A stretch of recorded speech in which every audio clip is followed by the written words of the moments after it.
అండగా ఉన్నారన్నారు BJP AP chief Daggubati Purandeswari.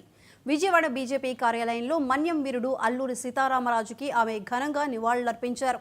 దేశం కోసం ప్రాణాలర్పించిన అల్లూరి సీతారామరాజు వర్ధంతి సందర్భంగా సైనికులు పొరుగు దేశంలోని ఉగ్ర స్థావరాలను ధ్వంసం చేయటం హర్షణీయమన్నారు. గతంలో ఉగ్రవాదులు మన సైనికులను చంపి తిరిగి పాకిస్తాన్కి వెళ్లిపోయేవారన్నారు. 2014 నుంచి చూస్తే మాత్రం మన సైనికుల మీద దాడి చేస్తే వారి మీద ప్రతీకార చర్య ఉంటుందన్నారు. పహల్గాం ఘటనకు ధీటుగా 9 ఉగ్ర స్థావరాలను ధ్వంసం చేశారన్నారు. కసబ్ వంటి ఉగ్రవాదులకు ఇక్కడ శిక్షణ ఇస్తున్నారన్నారు. ఈ యుద్ధం ఉగ్ర స్థావరాలపైనే అన్నారు. రాష్ట్ర భారతీయ జనతా పార్టీ అధ్యక్షులు శ్రీమతి దగ్గుబాటి పురంధేశ్వరి గారు వారికి నివాళులు.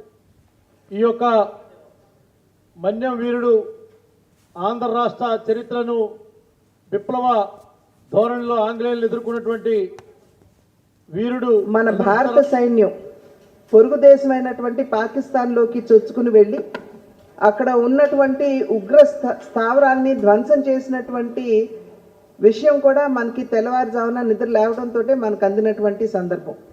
దేశవ్యాప్తంగా కూడా చాలామంది ఈ యొక్క కార్యాచరణ ఏదైతే మన డిఫెన్స్ చేయబట్టిందో దాన్ని ప్రతి ఒక్కరూ కూడా భారత పౌరులందరూ కూడా స్వాగతిస్తున్నటువంటి నేపథ్యం. ఎందుకంటే ఉగ్రవాదం అన్నది అది చాలా వరకు ఇబ్బంది పెట్టేటువంటి విషయం అని చెప్పి దశాబ్దాల నుండి భారతదేశం ఎలుగెత్తి చెప్పినా కూడా వివిధ దేశాలు ప్రపంచ దేశాలు ఏవైతే ఉన్నాయో ఉగ్రవాదాన్ని అక్నాలెడ్జ్ చేసేటువంటి పరిస్థితి ప్రపంచంలో లేదు. అయితే ఎప్పుడైతే అమెరికా మీద 9/11 దాడి జరిగిందో ఆనాటి నుండి ఉగ్రవాదం అన్నది ఖచ్చితంగా ప్రపంచ దేశాలన్నీ కూడా దాన్ని ఒక రకంగా తిప్పికొట్టవలసినటువంటి అంశం అని చెప్పి ప్రపంచ దేశాలన్నీ కూడా గుర్తించడం జరిగింది. ప్రధానంగా 2014వ సంవత్సరానికి ముందు మన పొరుగు దేశమైనటువంటి పాకిస్తాన్ నుండి ఉగ్రవాదులు మన దేశంలోకి చొచ్చుకుని వచ్చి మన సైన్యాన్ని మన సైనికుల్ని చంపి తిరిగి వెళ్ళిపోతున్నా ఎటువంటి చర్య తీసుకోనటువంటి పరిస్థితిలో భారతదేశం ఉండేది.